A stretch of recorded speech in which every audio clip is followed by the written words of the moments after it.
Wayne, what are we actually doing down here on the Tyne? Well, we're at the Staiths, a housing development that we've been working on for the last nearly 7 years now, and it's the launch of the bike club down here. Joe Wimpy have very kindly bought 10 bikes, which you can just, residents here, you know, whether you rent here or whether you own here, you just come down, get a bike, sign it in, sign it out, no cost. Get your helmet, and also every single resident here now gets a £57.50 voucher from Halfords to go and kit themselves out with, you know, reflective gear and whatever they want to go with the bikes. And it kind of fits a sustainable transport initiative that we've had from day one here. You know, the whole idea is on this development is it's a one car per household development. You know, you only get one parking space.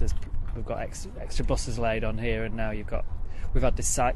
We worked with the Gateshead Council and with Sustrans on getting this cycle route along the Tyne reinstated, and we got a £50,000 grant from central government for that, and this is the kind of the manifestation of it. And why would people use the bikes? What's so special about it down here? Well, why would you use bikes? Well, number one, it's flat it's a totally flat ride down to the quayside. You'd definitely choose.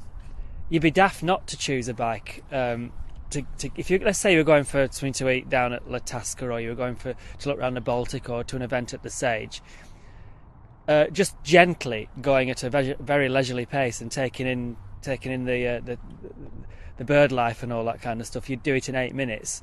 It's easy to do it in just less than 5. So, you know, why would you bother? You certainly wouldn't bother getting in your car, because it'd take you that long to get in it and get parked up, never mind the journey in between and the traffic jams you get. You know, you could be waiting for a bus for 8 minutes, so you might as well get on a bike.